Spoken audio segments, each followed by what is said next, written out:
This is Elisa Valencia, and this is my learning experience on creating an infographic for writing an essay. I created this presentation to demonstrate how infographics can be used to create essays. They can be used as a tool to help students organize their thoughts and highlight main ideas before writing an essay. The learning objective for my ninth grade English class is students will learn how to create a digital infographic that visually represents information on the following essay topic. How did the internet change the world? The first step is identifying the topic and supporting ideas. So for the topic, how did the internet change the world? I selected it revolutionized the way we communicate, it increased access to information, and it created online learning for less traditional learning models. The second step requires us to choose the visual components that we are going to be using in the infographic. So, how can I make this project visually appealing? When you're doing this step, it's important to consider a color scheme that is attractive but not too bright. You also want to plan where to place the information boxes, such as the introduction, the body paragraphs, and the conclusion in an essay. And you need to also look for 2 to 3 images that align with the topic that you are talking about. The third step involves becoming familiar with Canva. How can I use Canva to bring my project to life? On the following slide, I included a short video to teach you how to use Canva to create infographics.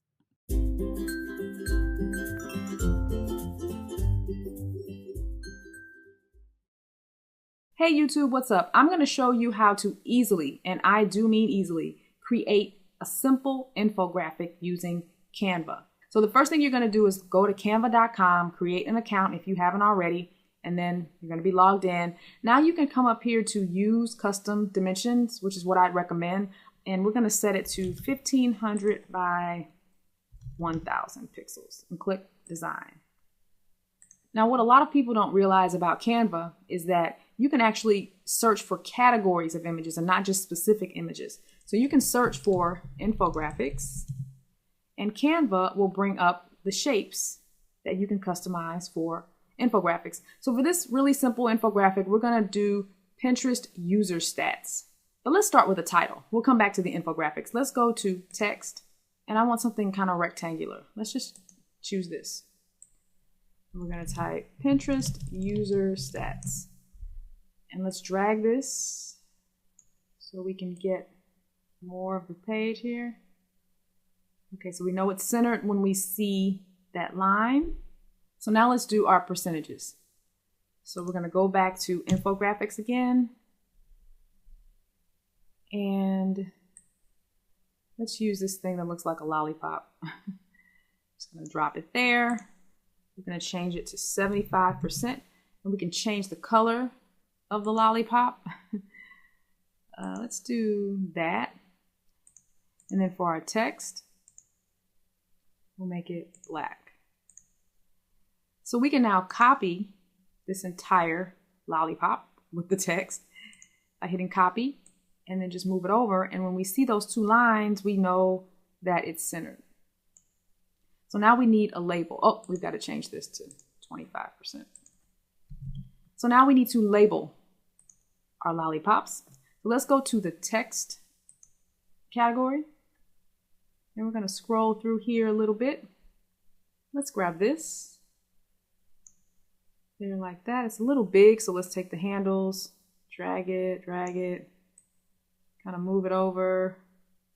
We've got that vertical line, so we know it's centered right there. So I'm going to release, change the text to women.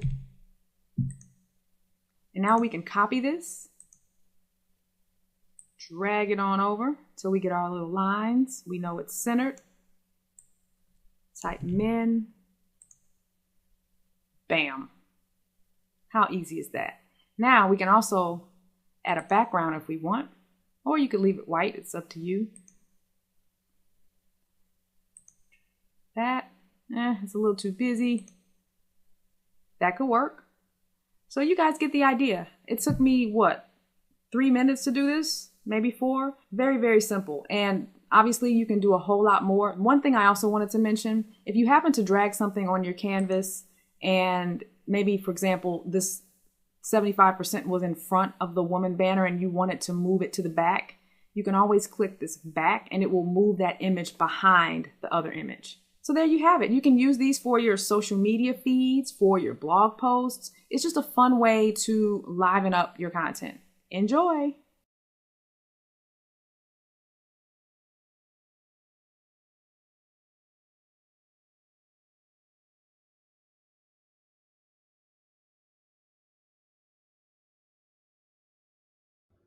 The fourth step is creating your own design.